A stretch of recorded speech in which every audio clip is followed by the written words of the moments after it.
Welcome to The Disappearing Mind, a unique podcast helping you find clarity and support along your dementia journey. Now, join National Dementia Trainer and Coach Dawn Platt for an all-new episode. Hello, everyone, and welcome to the podcast. I am your host, Dawn Platt, and I am so delighted that you have joined us today on the podcast. We have been talking in a series about living well with dementia and what does that encompass, some of the options, some of your choices, and what that journey might look like. Today on the podcast, I want to talk about another topic in that series called How Important is Getting a Diagnosis? This particular topic is something that I have probably answered and worked with and thought about as much as really any topic on my dementia career journey. But this one I think is really important for you. And I want to get into this by saying that the podcast is created to help people who are on any phase of the journey, whether or not you have dementia or not, whether you're just curious about what dementia is and how prevalent it is, and you just want general information, all the way up to people who actually have dementia, perhaps even in the latter stages of dementia. So let's get into this podcast today. How important is getting a diagnosis? Have you ever misplaced your phone, forgot someone's name, or struggled to find the right words when you were having a conversation? Of course you have. It happens to all of us at one time or another, or to some of us more often. But if you find it happening more and more, it may predict trouble, especially if your memory is worse than it was 10 years ago. People who complain about memory loss and declining cognitive skills have an 80% chance that it will get worse unless they do something about it. That's pretty significant. So getting a diagnosis is going to be very important. When forgetfulness begins to affect your daily life and the life of those close to you, that's when you need to seek help. That's when you need to really take a closer look at what could be happening. So, is it dementia or is it something else? Well, there is a possibility that you don't have dementia at all, that there's something else going on. Did you know that some people diagnosed with Alzheimer's disease, the most common form of dementia, really have something else going on? And that by treating that underlying condition, their memory improves. Let's take a look at some of the types of things that you may be dealing with. Neurologists have identified several possible risk factors that can impact cognitive abilities and steal your mind. Knowing your risk and how to overcome them is critical in rescuing your memory and identifying what could be going on. Here's some of the risk factors that researchers and neurologists are really identifying can make a difference.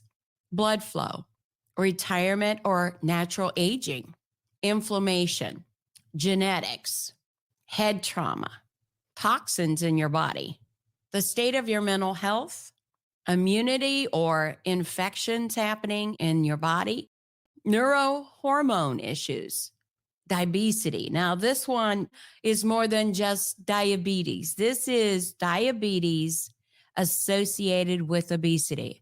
More and more, we're finding that prolonged or chronic obesity is impacting individuals' health and contributing to cognitive decline. And then last in this list, but really very significant, is sleep. Some of us simply don't sleep and are having trouble with insomnia and other issues, and that needs to be dealt with. Insomnia itself, we all know. Those of us who've gone to college or tried to stay up for classes, or maybe you work nights or you just don't sleep well, Know that your cognitive skills and your judgment and your thinking ability just is not the same when you haven't had a good night's sleep. So, when is memory loss seen as a sign of dementia? Progressive memory problems and decline in cognitive skills may be that warning that we've talked about.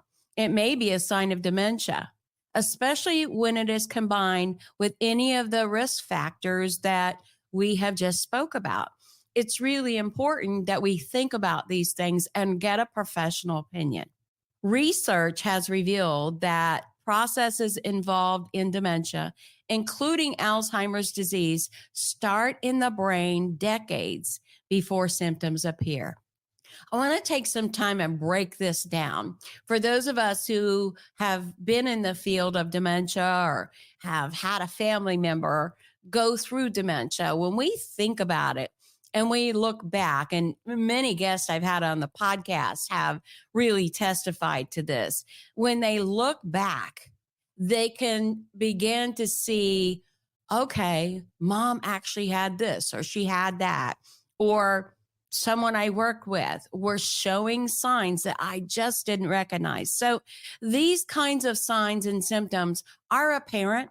A lot of times we ignore them or choose to ignore them, or we're just in denial. And it's important as we talk about this, why that we need to take our cognitive health very seriously, just as serious as we take getting a physical, just as serious as we take cancer, high blood pressure, all of these factors. Cognitive health is extremely important in the future of our well-being and our lives.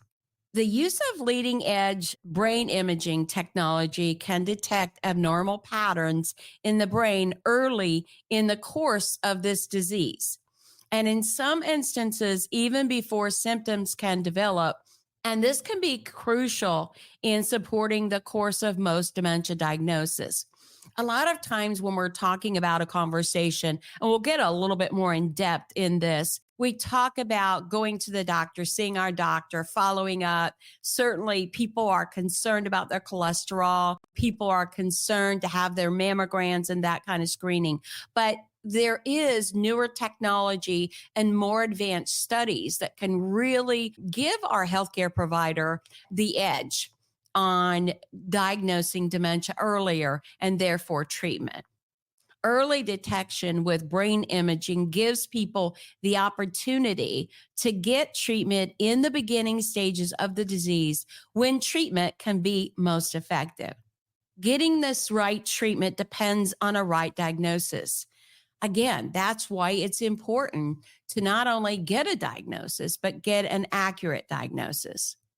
Dementia isn't just a simple or single disorder. It is an umbrella term for multiple diagnoses, multiple types of dementia, of which we have covered on the podcast and will continue. Most healthcare professionals and most research are stating that there are over 120 different types currently of diagnosis of dementia that they're seeing. And this could increase as things go forward. So it's not one size fits all. Treatments that work for one person may not work for everybody, and it could even make you worse. So proper screening and proper diagnosis are important. And getting that with your healthcare provider or talking to your physician could include a complete history and physical, a panel of blood work, brain imaging, cognitive screening.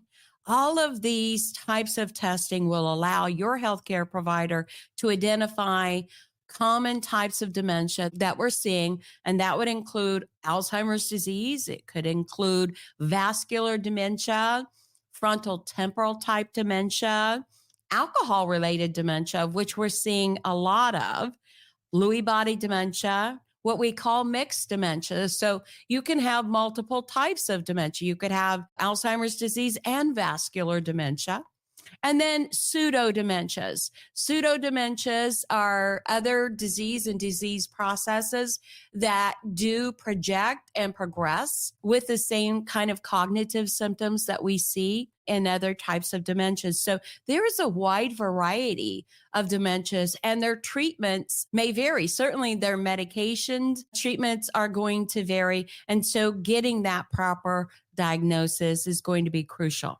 So let's talk a little bit about some of the benefits of getting that dementia diagnosis.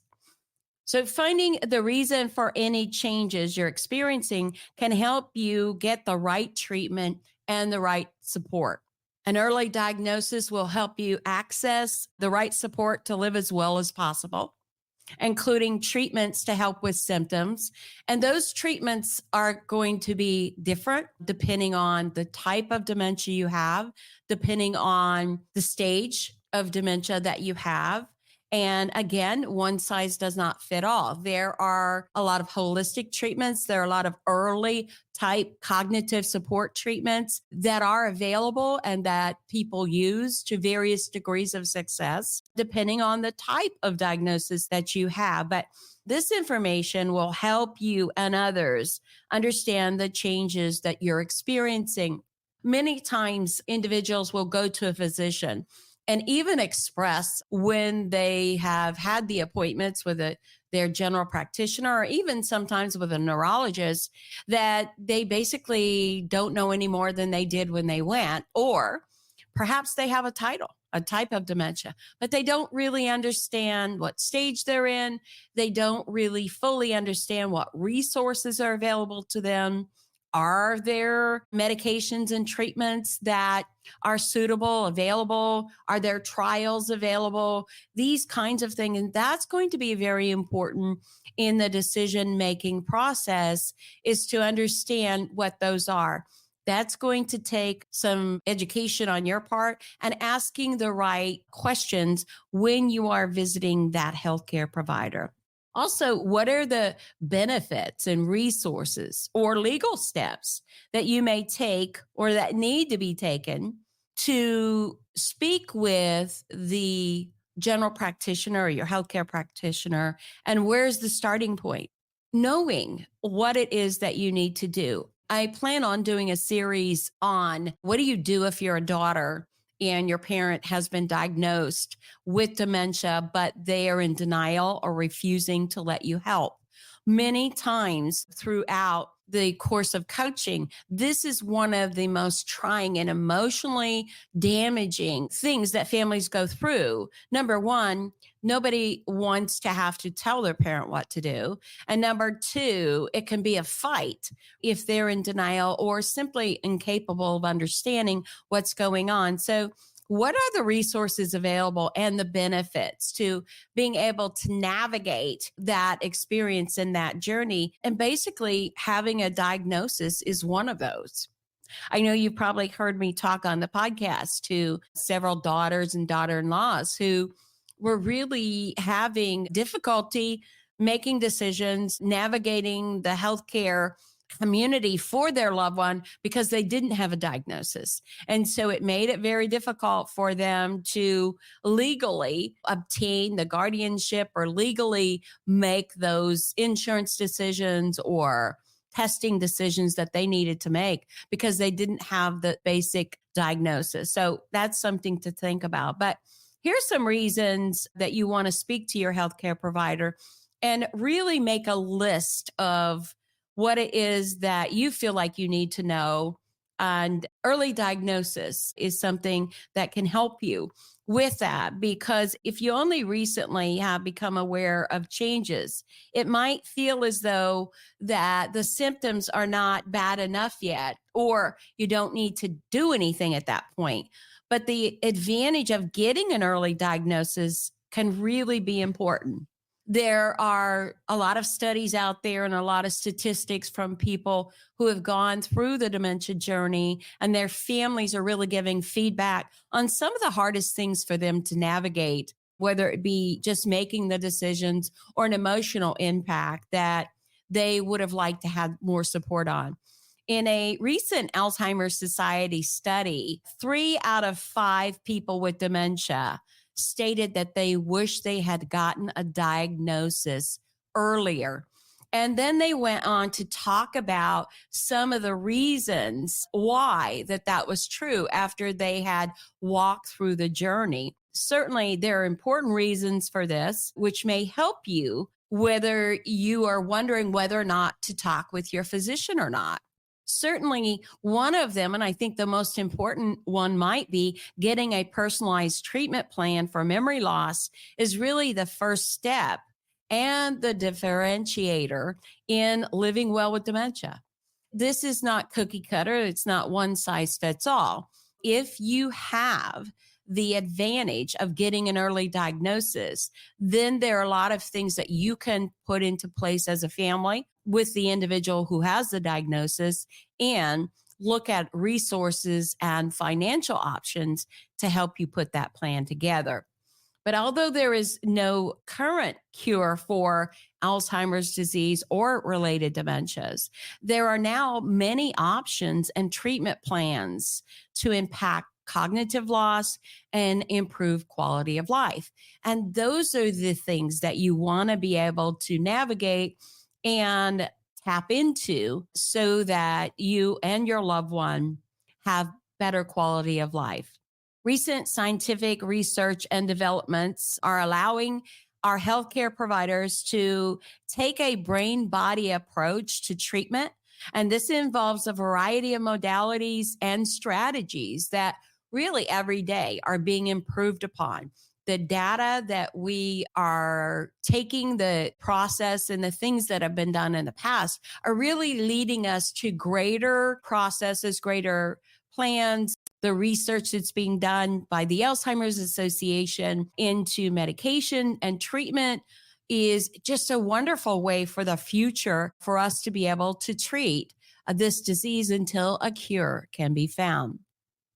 Some of these things involve a comprehensive evaluation of your risk factors, as well as utilizing nutrition, exercise, cognitive therapy, neurofeedback, and medication to treating Alzheimer's disease and related dementias. One of the things that I like to really talk about, I know that historically there has been a fear of medication in the treatment of Alzheimer's disease and related dementias, especially when it comes to behaviors. And I am definitely a proponent of not over medicating.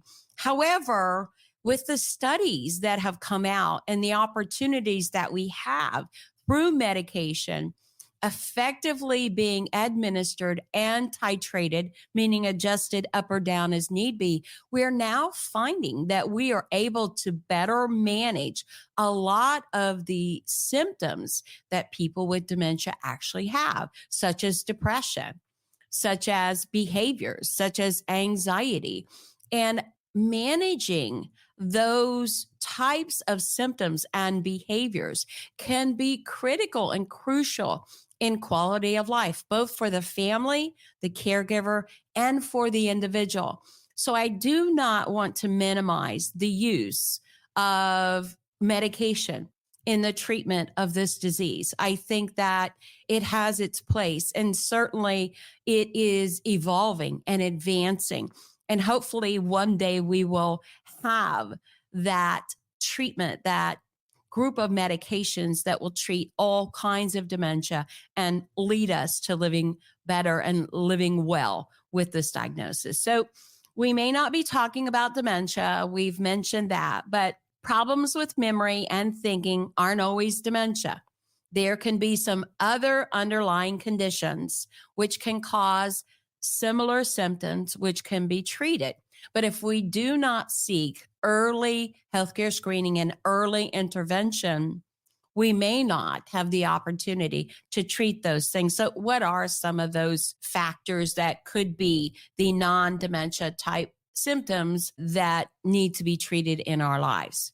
Depression and anxiety can mimic dementia and cause cognitive decline or the appearance of cognitive decline. Medication side effects in seniors especially, or unmanaged medication regimes in even younger people can present with cognitive decline. These are things that your healthcare provider will be able to detect and be able to treat effectively. Sleep problems. We've talked about lack of sleep. I think historically we know we're not on our best game when we're not sleeping well. Sleep problems, sleep disorders can contribute to cognitive health.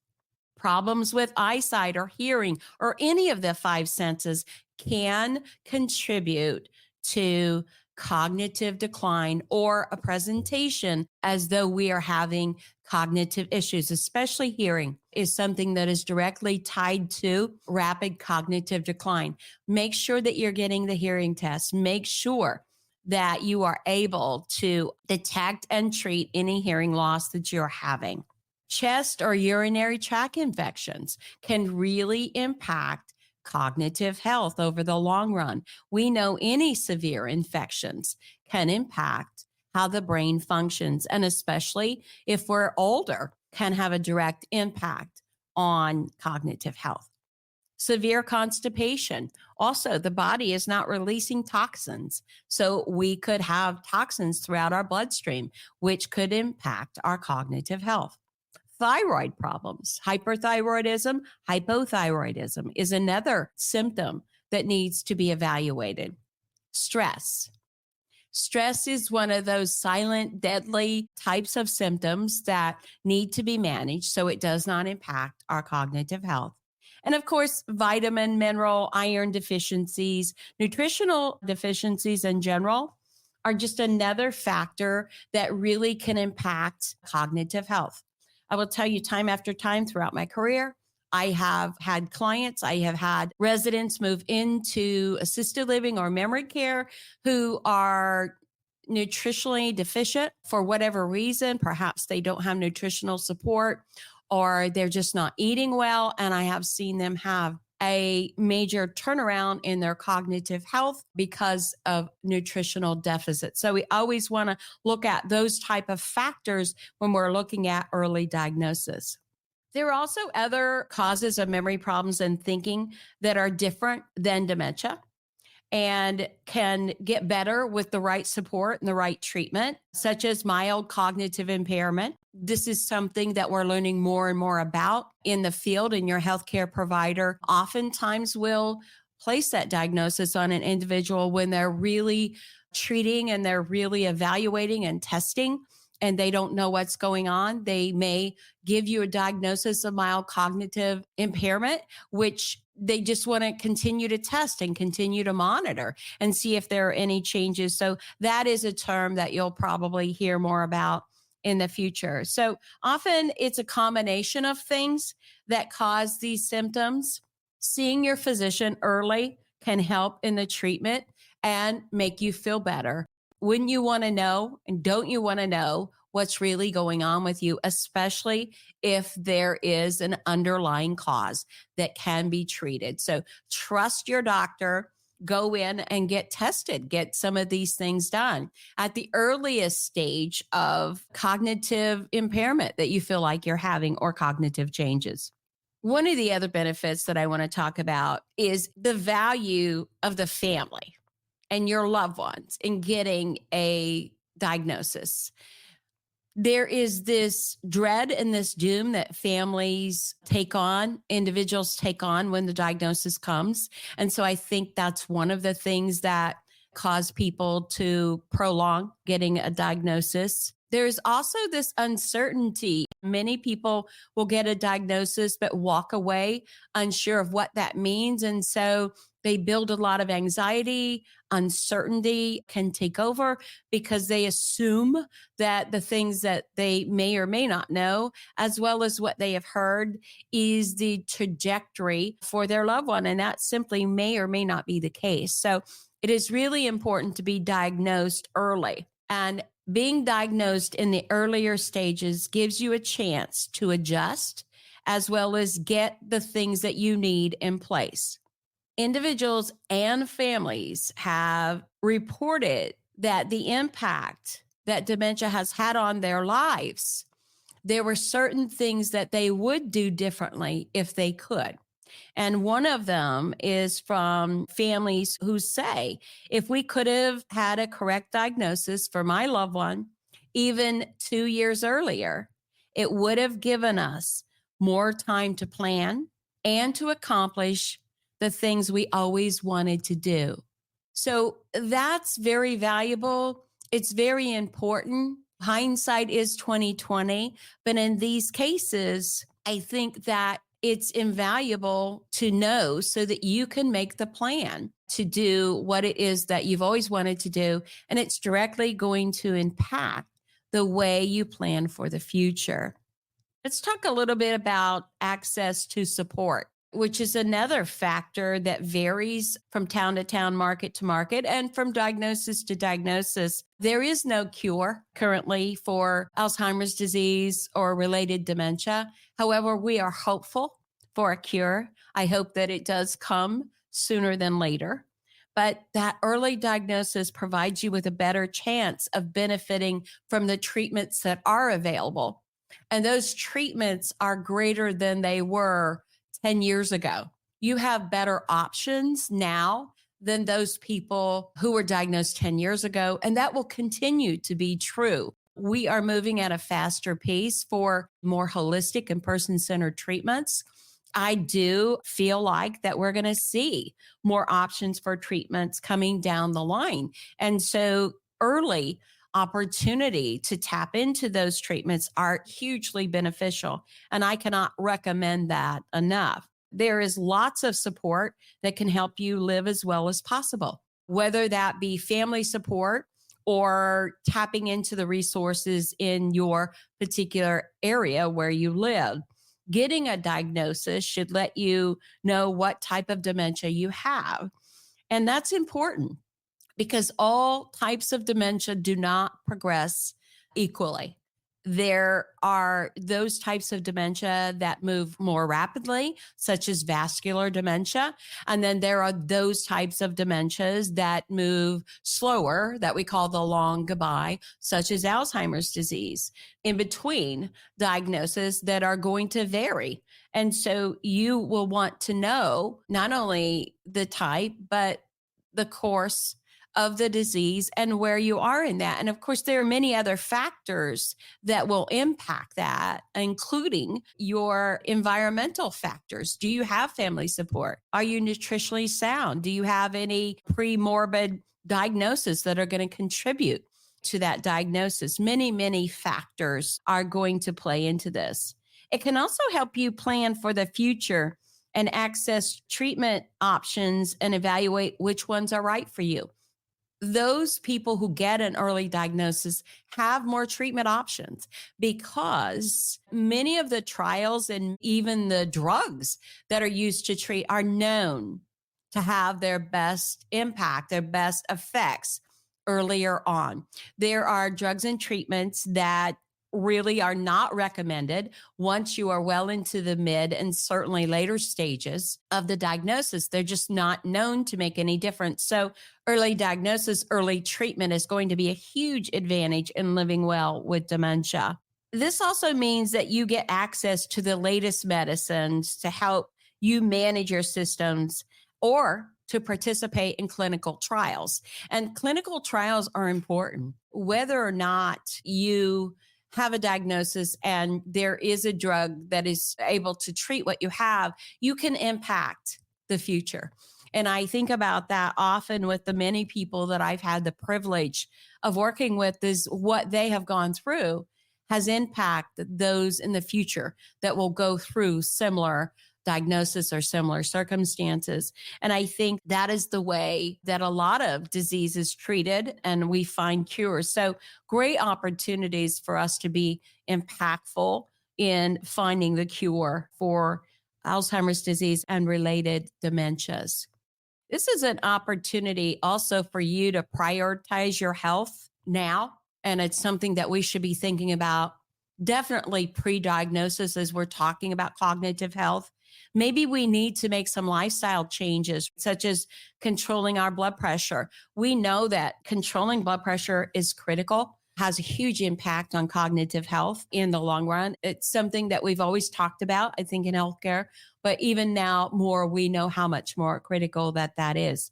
Stopping smoking or excess use of alcohol, participating more in exercise. We know through many, many studies the impact that exercise can have on cognitive health. Staying mentally and socially active is proven over and over again to have an impact on your cognitive health and your cognitive reserve. Many of these habits initiated early can preserve cognitive function. We want to prescribe to more time to plan for the future. I think one of the things I will tell you that families get most disappointed about is that dementia tends to be in the driver's seat of this dementia journey. And we want to begin changing that by begin doing things earlier based on the healthcare options that are available and the research that's out there, which is pretty active. There's new research coming out every year, new treatments and cognitive health options becoming available. And we want to take advantage of those. So an earlier diagnosis allows you to be open with your family and support network about what you want during each stage of the disease. That's really critical and impactful. This can give you peace of mind. It can give your family peace of mind, can reduce the burden that family members have to go through, and can prevent disagreement within the family when you're in the middle of the dementia journey.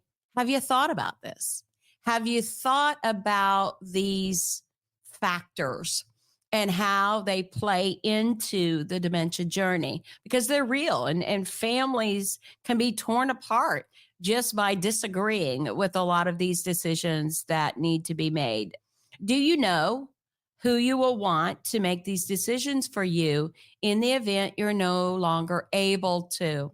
I want to kind of be a little bit raw and real here. Listen, nobody wants to take up your decisions for you. A child does not want to make your decisions for you. And a spouse wants you to make your own decisions as long as you possibly can. I've had people delay healthcare decisions simply because they want a person to make the decisions for themselves. And unfortunately, dementia can take that away if you go too long. If you don't get early diagnosis, there comes a time when your reasoning and processing and judgment skills become diminished. And so we don't want to get in that boat. It's amazing to me to think about when we look at what we plan for today, what's important, and then we look at what we don't plan for. Let's make this personal. I know one of the hardest things for me was to get into my mom's financial business, which needed to be done before everything was gone and destroyed, or she was taken advantage of, or she made poor decisions. That was very hard. I in no way wanted to tell my mother what to do. And I don't think most children want to do that. But here's the thing. We have got to make this part of our planning. We plan with trust, we plan with wills, we plan with all of that. But if you haven't planned what you would want to do if you were to become incapacitated with dementia, it's something I want you to think about today, because these are the hard things. Listen, I didn't want to make all those decisions for her. And some of the decisions I had to make, honestly, I can't say I know all of them were the ones she would have made because I don't really know. Okay. I had to use my best judgment. And that's a part of the dementia journey that's painful. It's a part that can tear families apart. It really is. And so think about that. Think about that plan, whether you get dementia or not. Think about that. What would you want done? And I will say many people fail to make that plan. And it's an important one. It's a very important one. Some additional benefits are certainly getting a dementia diagnosis means that you can look at what your medical benefits are and what you might be entitled to. I looked up some statistics from the Alzheimer's Association, and there's some facts and figures here that I want to read to you because I think they're impactful. Early diagnosis saves cost of medical and long-term care for both families and for the U.S. government among all Americans alive today if those who will get Alzheimer's disease were diagnosed when they had mild cognitive impairment before dementia had set in, it would collectively save approximately $7 trillion. Think about that. Just that one step. It's very, very impactful to you and to your family and to future generations. In this episode, as I begin to close today of Living Well with Dementia, we have delved into the critical question, how important is it to get a diagnosis? Remember, forgetfulness happens to all of us, but when it starts to affect daily life, seeking help is essential. Whether it's dementia or another condition, identifying the root cause early can lead to better outcomes. By understanding risk factors, undergoing proper testing, and receiving a personalized treatment plan, you and individuals can enhance your quality of life and access the support that you're going to need. Moreover, in the early stages of diagnosis, will empower you to plan for the future, you and your family, and to prioritize your health and to make decisions that you want to make for your life. Let's continue to raise awareness. Let's support one another to navigate this journey we call dementia with compassion and resilience. Until next time, this is Dawn Platt. Make it a memorable day. Thank you for joining us for the Disappearing Mind podcast. We hope it's helped you find clarity and support along your journey. Be sure to subscribe to never miss an episode, visit our website to suggest future topics, and share the podcast with friends and family.